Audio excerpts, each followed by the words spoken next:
Carson Beck takes the reins as Miami's new quarterback one, aiming to elevate the Hurricanes offense to new heights in 2025.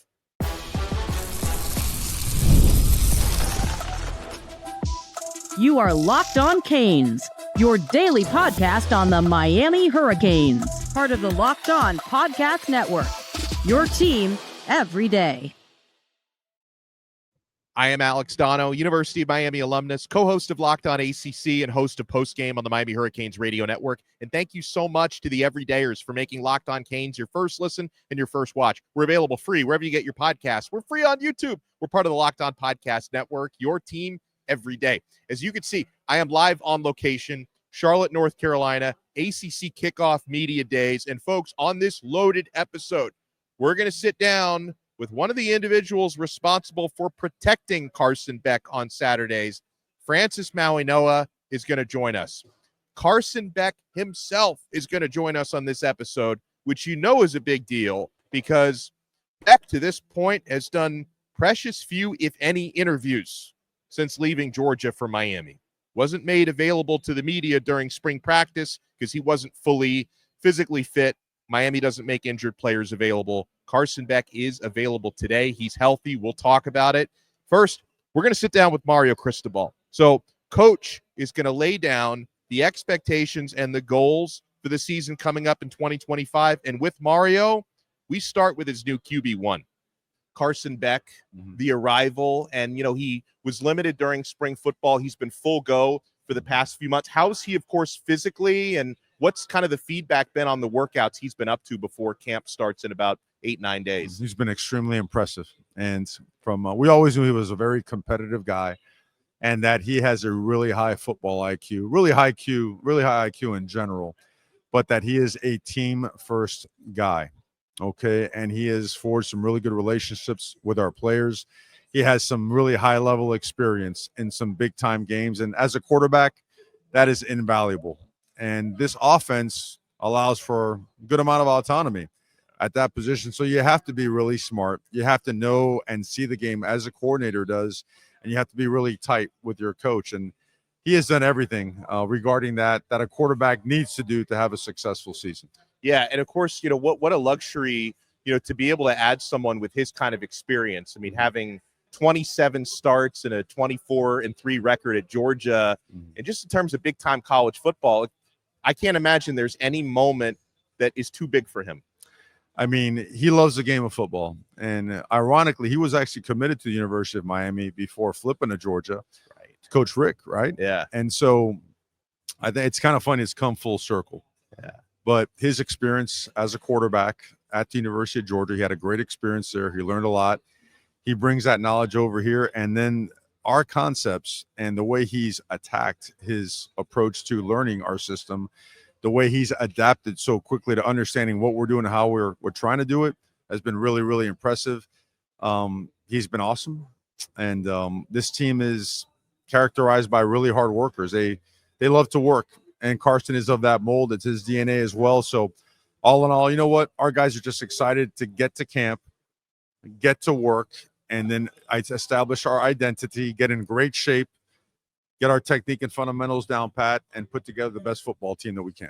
You know, offensive line coach, I mean, we see Francis Mauigoa is out here representing that group. There's a good amount of continuity from last year. I know you got James Brockermeyer now at center. So I guess let's start with that. There's been and really good centers the last couple of years, but it's been, you know, new guys kind of working themselves in. How's James doing so far? He's doing great. You know, it's football DNA, and that family runs really, really strong, right? But it starts with the guy in the middle at center and his experience, his diligence. And he's a grinder. You know, he really is. And that room is really tight.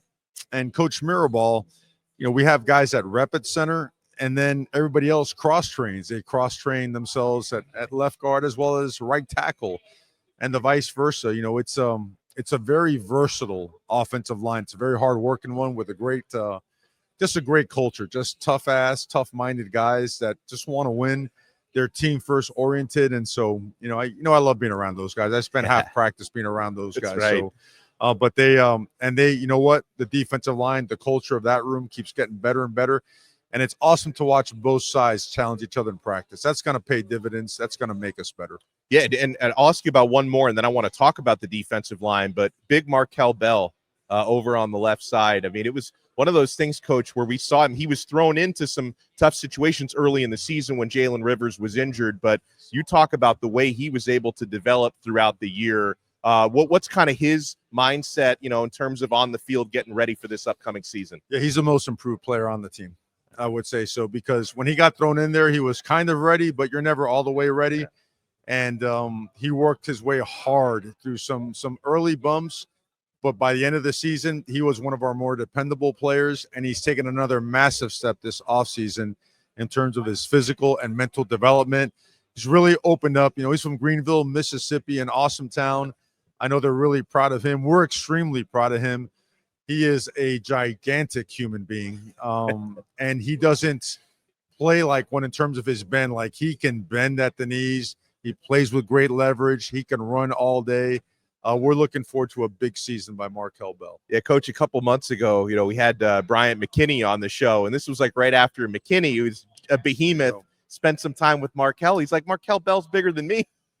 Those two guys, it'd be great to have them both on the same offensive line. But it's the first time I've seen somebody match Bryant's size. Yeah. You always say, this guy's as big as Brian. Brian would come around practice, he don't look like Brian McKinney. And now this is one where, all right, this is the one that does. But I can't mention and I can't press more about his way of being. He's just a great human being. Yeah. The guy's a great teammate. I mean, he's all about team. And I think that mindset has permeated the locker room. Coach, there has been a big focus on the defensive side of the football. Let's start with the personnel. A lot of new defensive backs, and I like how some of the DBs, guys like Keontae Scott, have connections with coaches that are on the staff, with Coach Etheridge and everything. How do you see that DB room coming together, and how's the communication? Like, talk about that aspect of it. Well, I think we certainly we needed an upgrade in a big time way. We lost our way on that side of the ball, but I like to say that you don't blame any side of the ball, because if we could have protected the ball better, we would have had more success as a team. But you still have to analyze all aspects of your team in the offseason, and the secondary was a big issue. And so you mentioned Keontae Scott. I like to mention a healthy OJ Frederic. I like to mention a healthy Damari Brown, a Zach Poyser that's been back there doing a fantastic job. Guys like Dylan Day that have been in the program that have now developed into really good players. Guys like Jabori Antoine, guys like Bryce Fitzgerald that have joined us. CJ Ewald, really, really good player, right? Brantley, Xavier Lucas. There's a lot of really, really good players that now make up a secondary that rotates a lot, that has multiple packages, and that is now extremely competitive. And competition has been embraced. That's been the most important part. And being around the program during spring, and talking to whether it be guys like Akeem Mesidor, Ruben Bain, Wes Basaint, they seem to appreciate the defensive philosophy from Corey Heatherman, who, of course, arrived before spring football. He's been implementing his new scheme. It has an old school Miami feel to it, Coach, doesn't it, when it comes to the very direct approach to the pass rush? Yeah, Coach Heatherman is exactly what we were looking for. He was a very highly coveted guy. Everybody was coming after him. We were able to win that battle, and he has not disappointed. He's exceeded expectations as a professional, as a teacher, as a person, and he's what we needed. I mean, that tough-minded mentality. He's from Boston, Massachusetts. You know what I mean? He's from, way far away from here, and his approach to the game, it doesn't matter where you're from, right? It's how do you teach? How do you coach? How do you truly show your love and support for your players in the way you conduct yourself on a daily basis? And he's been awesome, and our players feel it. And they know we have a long ways to go, but they also know that we've come a long way throughout the course of spring and the summer. Our players want to get to camp. Our coaches want to get to camp. We want to shut out the outside world, and we want to get to work. We want to go get better. Coach, as a Miami guy like yourself that goes back to the golden days, the days when Miami versus Notre Dame was an annual rivalry, what does it mean to you to be able to open up the season against the Fighting Irish this year? We all know we have a tremendous opportunity with our out-of-conference schedule, but we're not going to really address that during this time of year. Right now, fair. I mean, everyone knows it's out there. Our players know it's, we have some, again, great opportunities coming. but the entire focus is on the University of Miami. We want to really dive into ourselves schematically, culture-wise, technique fundamentals, ball security, blocking and tackling, all the things that are going to give us the best chance to be the best team we can be. So, but come, 10 days out, 12 days out, we'll jump all over that topic and discuss it more at length. But respectfully, at this time, we just like to keep the focus on the University of Miami. I like it. In terms of the ACC this year, Coach, how do you feel about the health of the conference and kind of, your excitement for another year of ACC ball? Strong. I think we have a lot of teams that are in play for postseason opportunities, both at the playoff level and for some really prestigious bowl games as well. You watch the caliber of coach that has worked its way into the conference, and then the caliber of the recruiting that's taken place in development. And you see a conference that's going to have a lot of opportunities in these out-of-conference games to start the season. And we feel very strongly about the way our conference is directed. This may feel like a loaded question, but what are your goals heading into this 2025 season for Miami football? Our goals never change, and our expectations are higher for ourselves. And my expectations, being a former Hurricane, having played here, they're always going to be higher than anything else out there, and that's never going to change.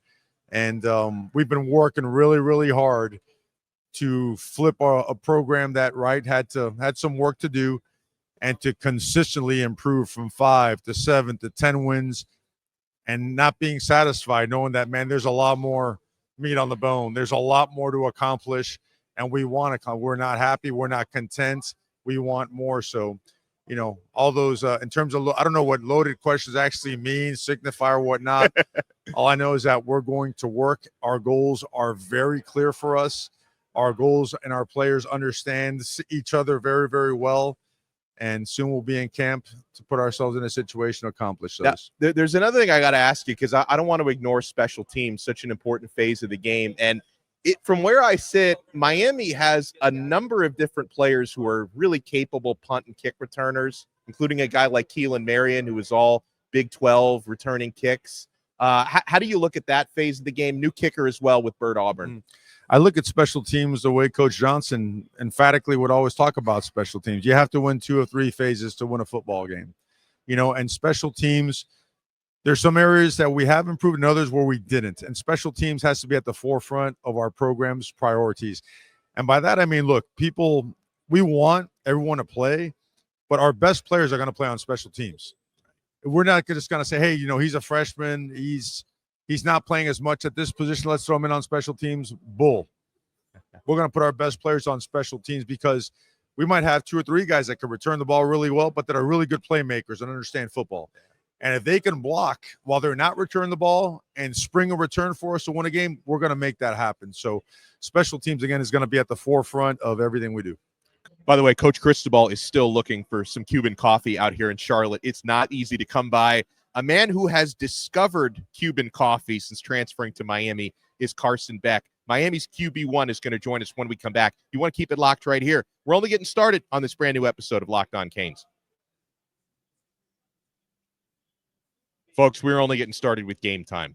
This is the only ticket app that I use, because you're getting the best prices, the best features, and the deal we get better the closer we get to kickoff. We've all been there. Logging on early and waiting forever for concert tickets to go on sale, only to lose your spot for a show you've been dying to see. Live music should be about making memories, not dealing with the stress of ticket shopping. That's where Gametime comes in. Gametime makes getting concert tickets faster and easier than ever. Prices actually drop as it gets closer to showtime, and you can save up to 60% off with their killer last-minute deals. Tired of endless scrolling to find the best deal? Gametime's Zone Deals pick the best seats in your section for you. With Gametime, the price you see is the price you pay, no hidden fees. So take the guesswork out of buying tickets with Gametime. Download the Gametime app, create your account, and use code LOCKEDONCollege for $20 off your first purchase. Terms apply. Again, create an account and redeem code LOCKEDONCollege for $20 off. Download Gametime today. Last-minute tickets, lowest price guaranteed.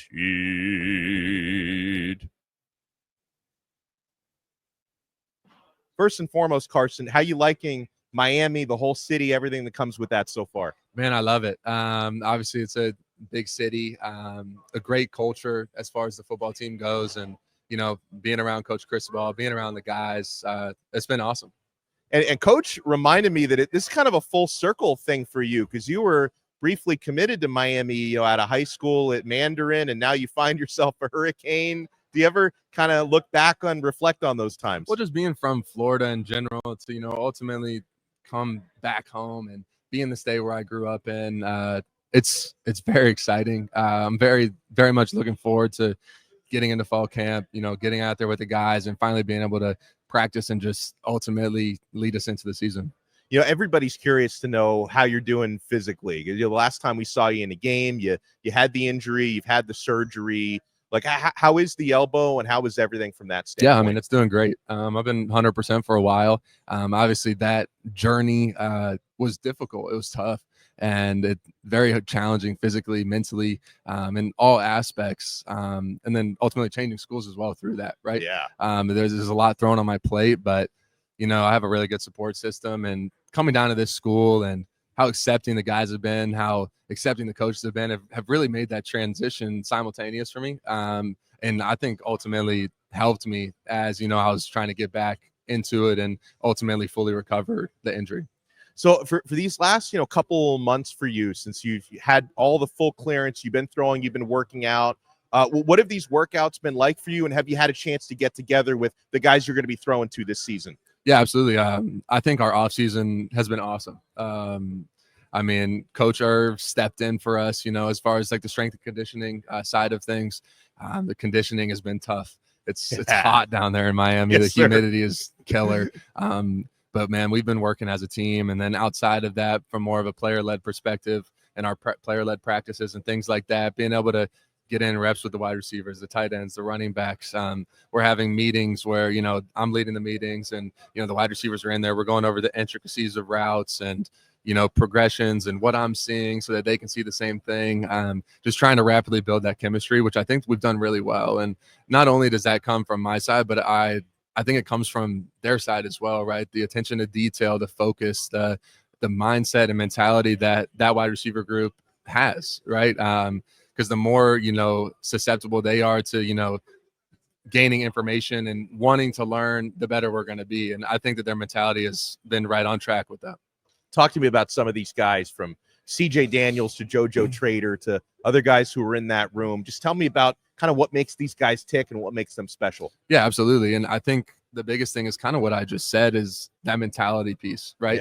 Yeah. There's a lot of guys that have something to prove, and that pushes them, right? Not only from that aspect, but also just wanting to learn and be the best that they possibly can be, and putting full trust in me to, help them and teach them, and then ultimately them teaching me as well from their perspective, right? So, it's kind of this like give and take from the wide receiver group and me, and, just ultimately trying to be the best that we can be and, meeting at the top of the pyramid. So, you, of course, come from a marquee program in Georgia, and obviously there's a certain way that things are done up there. So like how different is it in Miami, and how much of sort of your mentality that you've built the last few years, how much of that have you been able to translate here in Coral Gables? Yeah, absolutely. Being at Georgia for 5 years. That many years, huh? 5 years. Time flies, man. It does fly. But I mean, obviously the culture and what Coach Smart has built at Georgia is one of its own. And I'm super thankful to have been a part of that, right? And learn from a guy like him. I wouldn't be the player that I am without him being a coach of me, right? And in more ways than just football, but also just being a man and in life and all those things, and learning life lessons through all the years that I was there, right? But, now being in Miami, being able to take, what I learned there and my experiences and playing in big games and being around top players that are now excelling in the NFL, right? Just being able to take my experience and, bring it to Miami and, try to lead these younger guys that are here and, establish and, kind of mesh into the culture that's already been built at Miami and what Coach Cristobal has been building over the past couple of years. It's been a lot of fun. And, I'm excited to, continue, building that, with this team. Something that I imagine made, playing at Miami appealing to you, not to put words in your mouth, but that offensive line, it's expected to be one of the better units in the entire country. Carson, what are your impressions, your early looks on, from guys like CC Mauigoa, who's here, Big Markel Bell, who's going to be covering your blind side. How confident do you feel in that O-line? Yeah, I mean, you look at them and they're, I mean, they're huge, right? I mean, they fit the part, they fit the eye test, they pass it very well. But what I love about them is we get done with our PLPs or our workouts, and the whole O-line's out there getting an extra work, right? Good.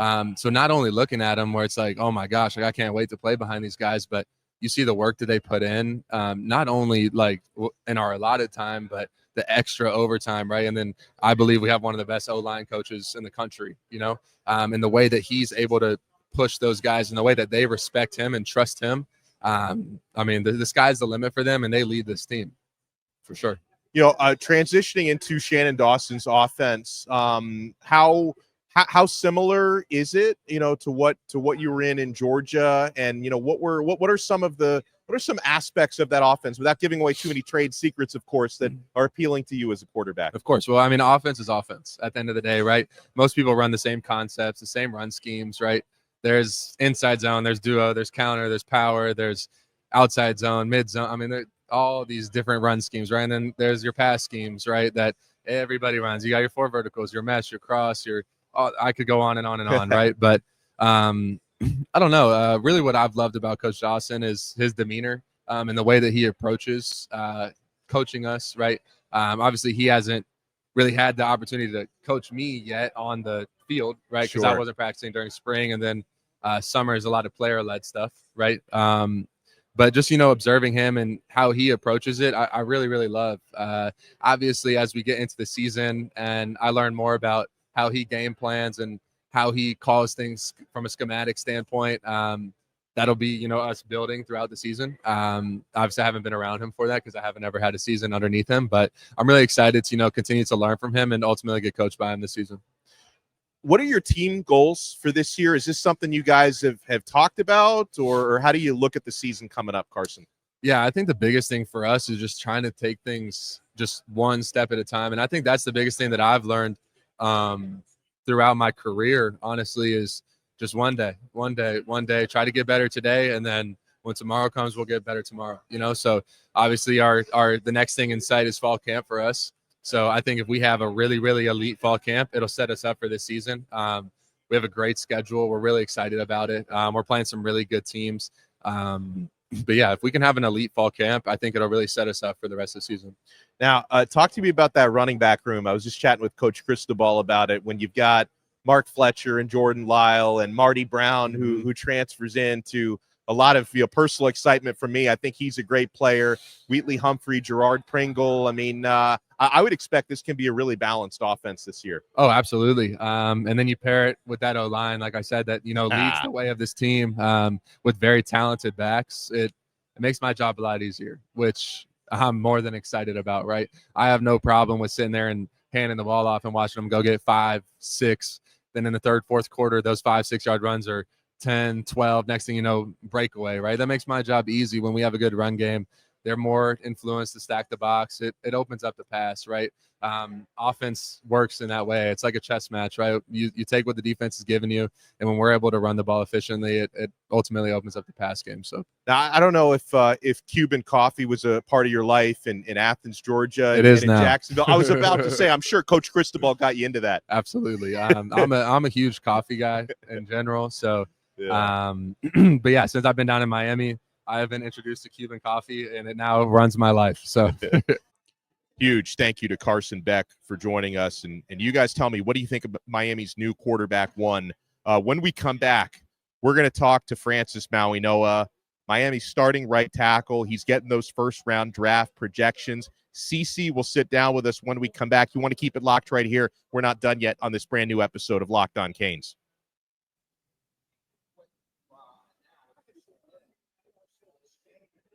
Francis Mauigoa heading into season number 3 at Miami. First of all, CC, time really flies. I remember covering you as a true freshman. You got your first starts there at right tackle. How do you feel now you're a veteran? I feel blessed, you know, being able to start for 2 years now, going to my 3rd year. I mean, I just feel blessed and amazed that my players and my teammates and my coaches, you know, trust me to be able to be out there and, trust me with the quarterback, to be able to protect the quarterback. How do you feel about the offensive line group as a whole this year? And there's obviously a lot of returning pieces from last year, including Big Coop, who plays right next to you. James Brockermeyer transfers in at center. What are some of the goals that you guys have in that offensive line room for this year? Our goals are never, it's never less than, the highest. We trying to win games and be able to contribute everything that we have into, being able to win, because winning is all that matters. If we want to block, Carson Beck for 10 seconds like we did last year, we're going to do it. If that's what it takes, then we'll do what it takes. We try to live with the mindset of, there's always a next man up. There's always somebody that's going to come to replace you. And we work with that mindset, and we want to get the better of us, to try and maintain our position. And because right now we don't have any starters. Our whole mindset is we don't have starters. We're all fighting for a position. And our young guys do a great job with trying to get the best of us. Yeah. So, yeah, our offensive line room has been great, has been very competitive. And, yeah. And, change, of course, you mentioned Carson Beck. You go from Cam Ward to Carson Beck, who ton of experience. I mean, you talk about everything Beck has seen the last I didn't even realize he was telling me 5 years at Georgia he spent. It's like, man, with a 24-3 record as a starting quarterback. How much have you had a chance to get to know Carson so far, and what stands out there? Yeah, I mean, Carson Beck is a great leader. He comes in with that same mentality every day. He won national championship at University of Georgia, but he's very down-to-earth guy. He's very humble, and he never flashes his ring at us. He never, he's a top dog. He's always with us, and he always, building a bond. There's one time we went to dinner with him. The bill was too high. I didn't even want to touch it. But, it was awesome. I mean, to be able to be behind that guy or be in front of that guy and being able to protect him is going to be a pleasure. Now, be honest with me. When the entire O-line goes out for a steak dinner, who puts the most food away? Who eats the most? Shoot. I feel like everyone has their own, because Coop is a chicken, chicken wings guy. So he puts out a lot of chicken wings, but everybody, eats a lot. So, it's the big guys. So yeah. That's why the bill was so high. So, when you guys are going through the grinds in practice, I know Cristobal is big on iron sharpening iron, and there's a lot of excitement for both sides of the line of scrimmage, from your offensive line room to the defensive line room. Talk about the challenges in practice, and who are some of the toughest guys you go up against? So yeah, like you said, iron sharpens iron. Every single rusher in the defensive line room, they all have their own specialty, and that's what great's about going up against them, because you get to go against a speed rusher, a power rusher, a speed to power, a power to speed guy. So you never know what you get every day. And I mean, yeah, with Coach Taylor being over there, Hall of Famer, he coached the hell out of them. And that's what sharpens us too. Because if Coach Taylor's hard on them and they're gonna be hard on us, we better bring everything to be able to match their energy. And, that battle has been going on since I got here to University of Miami. And, I'm very glad I'm being part of it. As are we. For those, Francis, who are watching the video version, they see you're wearing, the manliest looking necklace I've ever seen. Can you explain? I was asking about it off air. Can you explain what that means and the cultural significance of that? Yeah, so this is a ula fala. It's from a bandanas tree. In Samoa, often chiefs wear these to represent their status.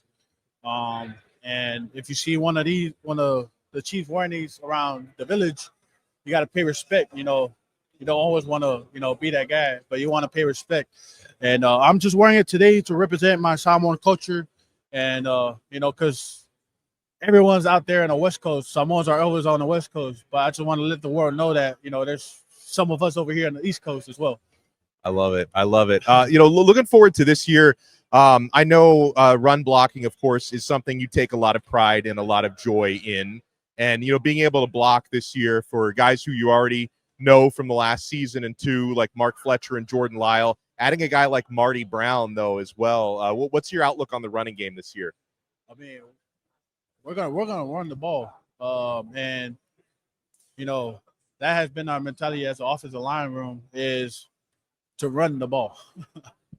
We're physical. We're intense. We go with a sense of urgency up there, and we want to put stats on our running back. That's how we know it's a great game. It's us putting stats on the running back, yeah. So being able to block for guys on our running back room, it means everyone that touches the ball better not let them touch the ball until they meet a safety. That's right. That's it. I remember a year ago at this time, I was here chatting with your brother, Francisco Kiko, who's now off to the NFL. I've been covering you at Miami since you were a true freshman a couple of years ago. You've clearly, during your time at the U, been moving into more of a leadership role. I'd call you now a veteran heading into your third year. Being selected to be here at ACC Media Days, I know that means something, right? You're one of the spokespeople and one of the leaders of this football team. What does that role mean to you, both in front of the cameras and behind the scenes? I'm very blessed to be here, to be able to represent myself, not only myself, but the University of Miami. Being selected to be here means a lot to me, that I earned, the coach's trust, and that I can lead by. I'm a lead by example guy. It's hard for me to go vocal because English not my first language, obviously, but I've been trying, and so I'm always a lead by example guy. I model my game after Troy Polamalu. I never talk. I always talk with my actions, and that has been my mentality the whole time. These guys are ready to work when fall camp begins, and we're a few days away from that, July 31st. Huge thank you to Mario Cristobal, Francis Mauigoa, and, of course, to Carson Beck. And on our next episode, we're going to shift the focus to the defensive side of the football. We'll talk with Wesley Basaint. We'll talk with Akeem Mesidor. We discussed it a little bit with Mario. A lot of changes on the defense, expecting that unit to bounce back in a big way. So thank you, folks, for making Locked On Canes your first listen. For your next listen, make sure you check out the portal. Brian Smith does an awesome job talking all things NIL, transfer portal, recruiting, which is busy this time of year. And we will talk to you guys next time on another episode of Locked On Canes, part of the awesome Locked On Podcast Network. Your team every day.